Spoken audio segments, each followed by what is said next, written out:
India का सबसे बड़ा कोल्ड डेजर्ट ये है लद्दाख। इतना बड़ा डेजर्ट जहां दिल्ली जैसे 40 शहर आ सकते हैं, पर पॉपुलेशन दिल्ली की पॉपुलेशन से 1% से भी कम।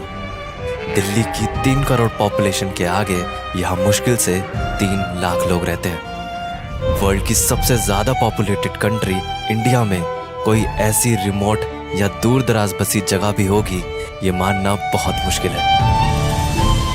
पर लद्दाख में ऐसी कई जगह हैं जहां दूर दूर तक आपको कोई इंसान भी नहीं दिखेगा। हिमालयाज़ के कुछ सबसे खूबसूरत और ऊंचे पहाड़ों के बीच में बसी ये जगह है चंगथांग, जो कि लगभग 14,000 फीट की हाइट पर है। यहाँ इतने ज़्यादा ऑल्टीट्यूड पर सी लेवल के कंपैरिजन में सिर्फ 60% ऑक्सीजन हवा में बचती है, और जहाँ गर्मियों में भी टेम्परेचर फ्रीजिंग पॉइंट टच करता है, वहाँ ऐसे भीड़ और मुश्किल हालातों में भी कुछ ऐसे लोग रहते हैं जो अपनी पूरी ज़िंदगी बस इन टेंट्स में गुजार देते हैं। पर ये लोग ऐसा क्यों और कैसे करते हैं, इनकी इस मुश्किल ज़िंदगी को करीब से जानने के लिए मैं पहुंचा लद्दाख की इस खूबसूरत जगह पर।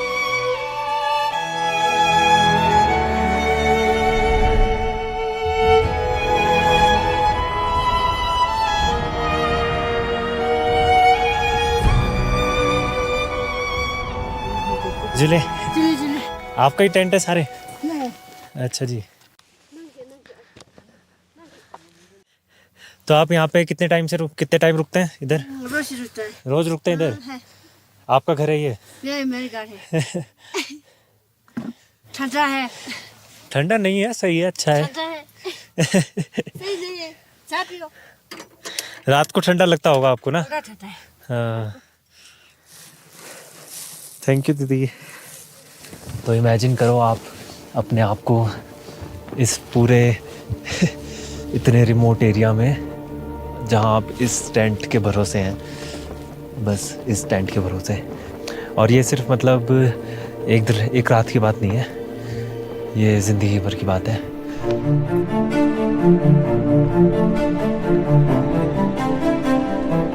यहाँ रहने वाले ये लोग हैं चंगपा, जिनकी जिंदगी अपनी भेड़, बकरी और याक्स को पालने में ही गुजरती है, और ये सब जानवर भी इनके टेंट के साथ में ही रहते हैं।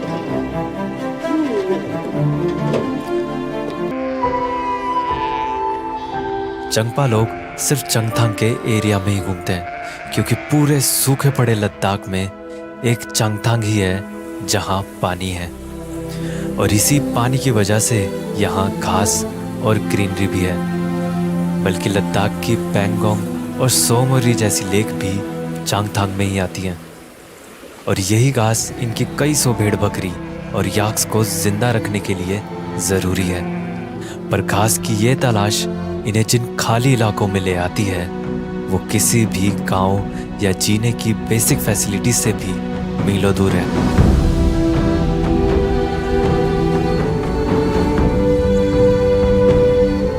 इसलिए ही जहाँ इनके जानवर घास पर निर्भर करते हैं, वही ये निर्भर करते हैं हर चीज़ के लिए अपने जानवरों पर, चाहे वो रहना हो, खाना हो या हो दूध। सुबह के इस टाइम याक का दूध निकाला जाता है, जिसके लिए सबसे पहले याक के बच्चों को खोलकर उन्हें अपनी माँ का दूध पीने दिया जाता है।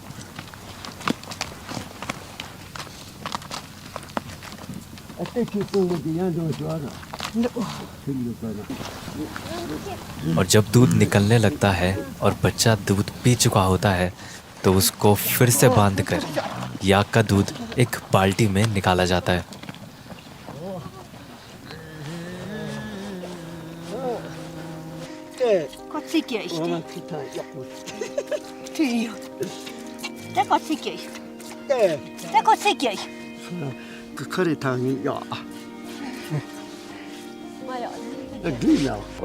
मतलब इन्हें अगर 1 लीटर भी दूध चाहिए तो उसके लिए। और दूध निकालते हुए याक ने जो गोबर किया था, वो भी इनके बड़े काम का है, और इसलिए ही अभी उसे इकट्ठा किया जा रहा है। गोबर काम आता है एक फ्यूल की तरह, इनके टेंट में लगी बुखारी को जलाने में। अब इस बंजर इलाके में पेड़ तो है नहीं जो ये लोग लकड़ियां जलाएंगे, तो इसलिए ही ये गोबर को जलाकर खाना भी बनाते हैं और यही टेंट को गर्म रखने में भी मदद करता है। ये सारा गोबर है ना?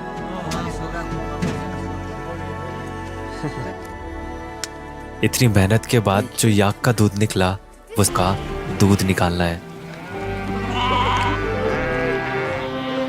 भेड़ों का दूध निकालने के लिए ये सारी दूध देने वाली भेड़ों को इकट्ठा करके एक लाइन में आमने सामने बांधते हैं ताकि एक साथ ही सबका दूध निकाल सकें।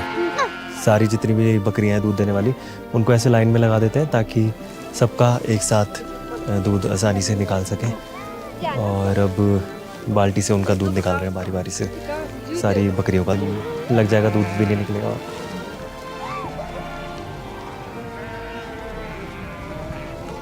लद्दाख मैंने इतना ज़्यादा घूमा है, इतना ज़्यादा दिन रहा हूँ लद्दाख में कि अगर ये क्या है, पानी पानी लाया। पानी कहाँ से लाते हैं? क्या है, कुछ नदी है? पंप। पंप है, हैंड पंप। Help pump. अच्छा अच्छा, कितना दूर है? बहुत दूर है।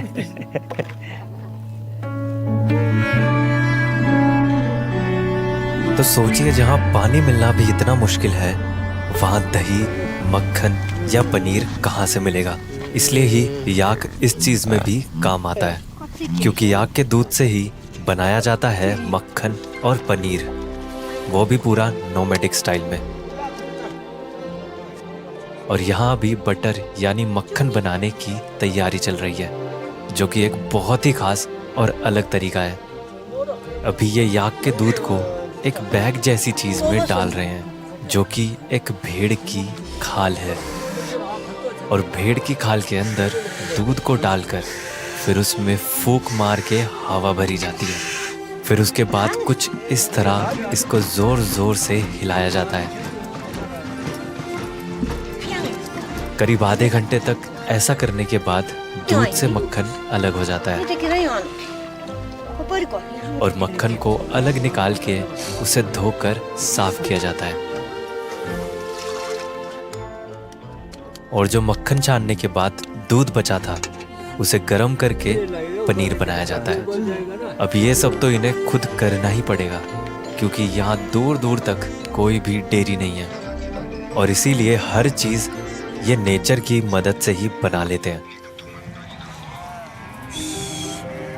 अब जिस वजह से ये यहाँ घास के मैदान में रुके हैं, अब उन्हीं जानवरों को घास खिलाने की बारी है। इसलिए अब सभी भेड़ों को खोल दिया जाता है और अब शुरू होता है ये पूरे दिन भर का सफर, जिसमें ये इस पूरी वैली में अपनी सैकड़ों भेड़ों के साथ अच्छी घास की तलाश में घूमते रहते हैं।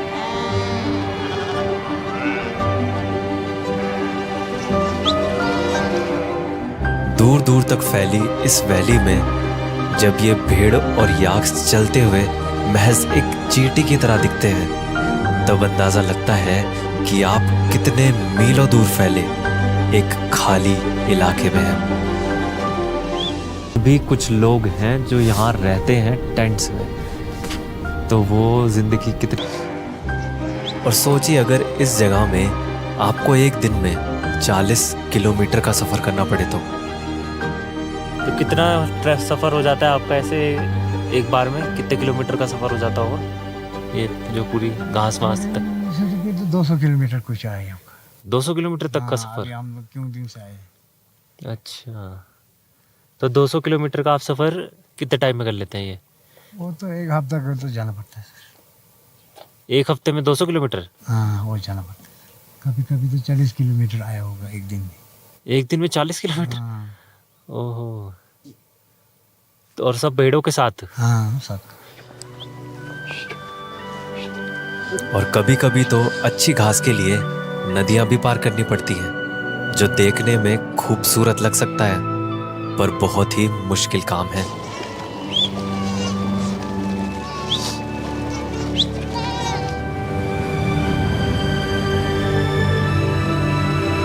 नदी का सबसे कम चौड़ा हिस्सा ढूंढकर अपनी भेड़ों को ये नदी पार कराते हैं, पर नदी का पानी 2 डिग्री सेल्सियस तक ठंडा हो सकता है।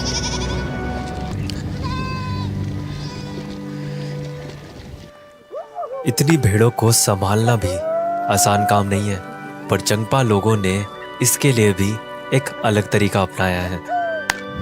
ये भैया क्या कर रहे हैं आप? ये क्या चीज़ है? बीड़ू को मरना है, पत्थर है। अच्छा पत्थर है। हाँ पत्थर भेड़ों को मार के टारे हैं। हाँ, बड़ी बीड़ू सारा वो बक जाएगा। अच्छा इससे अच्छा मरना है। अच्छा, ये उनको लगता है या दूर? अच्छा, ऐसे जमीन पे फेंकने के लिए। नहीं, नहीं, अच्छा अच्छा, डराने के इससे लिए। करना है ये, हाँ। इससे करना, ओ भाई, इससे करना है। ओ ऐसे बीड़ू को सारा आ जाएगा। सारे भेड़ आ जाते हैं। हाँ अभी आप भगा रहे हैं उस तरफ, हाँ, गाना गाते हुए करते हैं। करना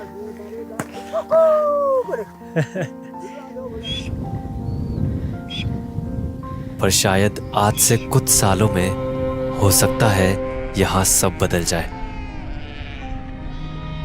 हो सकता है आगे आने वाले सालों में आपको ये याक से भरे या ये शीप से पूरे भेड़ों से भरे घास के मैदान या भेड़ें भी इतनी ना देखने को मिले, क्योंकि ऐसी मुश्किल ज़िंदगी अब इस ज़माने में कोई जीना नहीं चाहता। सब आगे बढ़ना चाहते हैं और काफ़ी लोग अब शिफ्ट हो चुके हैं लेह में, जो यहाँ की सिटी है लद्दाख की, या और कई जगह चले गए हैं अपना और कोई रोज़गार ढूंढने के लिए, क्योंकि ये ज़िंदगी सच में बहुत ज़्यादा मुश्किल है। इसलिए धीरे धीरे अब ये जगह ख़त्म हो रही है, ये पूरा लाइफ